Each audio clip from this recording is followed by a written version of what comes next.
धाराशिव जिल्हा परिषद निवडणुकीचे निकाल स्पष्ट झाले असले तरी आता सर्वांचे लक्ष अध्यक्षपदाच्या निवडीकडे लागले आहे।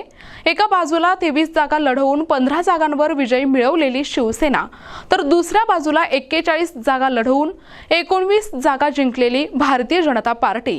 या आकडेवारीतून वेगवेगळे राजकीय अर्थ काढले जात असून अध्यक्षपदाचा निर्णय कोणत्या निकषावर होणार हा सध्या चर्चेचा केंद्रबिंदू ठरला आहे। पाहुयात या संदर्भातील एनटीव्ही न्यूज मराठीचे हे सविस्तर विश्लेषण।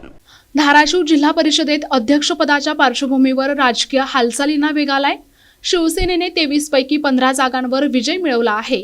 कमी जागा लढवून अधिक प्रमाणात विजय मिळवणे ही संघटनात्मक ताकद आणि प्रभावी नियोजनाचे द्योतक असल्याचे समर्थकांचे मत आहे। दुसरीकडे भाजपने 41 पैकी 19 जागांवर विजय मिळवलाय।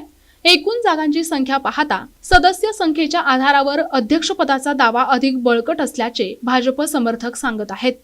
राजकीय विश्लेषकांच्या मते अध्यक्षपदाचा निर्णय केवळ विजयाची टक्केवारी किंवा एकूण जागांवर अवलंबून नसून महायुतीतील अंतर्गत समन्वय, स्थानिक पातळीवरील समीकरणे आणि वरिष्ठ नेतृत्वाचा निर्णय या घटकांवरही अवलंबून असेल।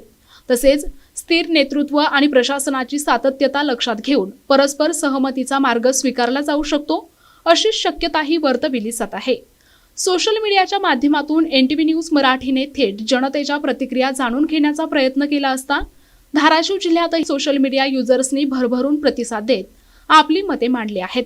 अध्यक्षपदाच्या दावेदार शिवसेनेच्या उषाताई रवींद्र गायकवाड की भाजपच्या अर्चनाताई राणा जगजितसिंह पाटील यावर आपली भूमिका मांडा असे सोशल मीडियाच्या माध्यमातून आम्ही जनतेच्या भावना, मते जाणून घेण्याचा प्रयत्न केला।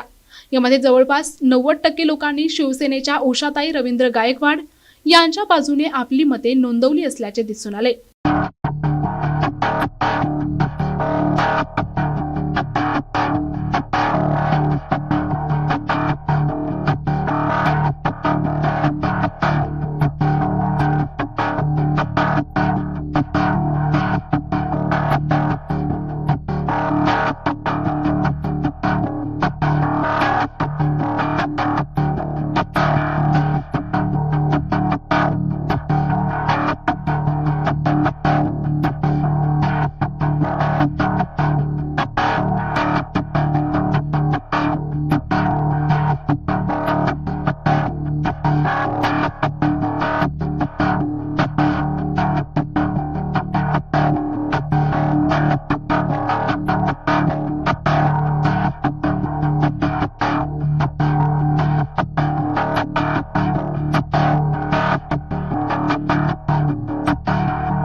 धाराशिव जिल्हा परिषद अध्यक्षपदाचा निर्णय हा केवळ आकड्यांचा नसून राजकीय समन्वय आणि धोरणात्मक विचारांचा असेल।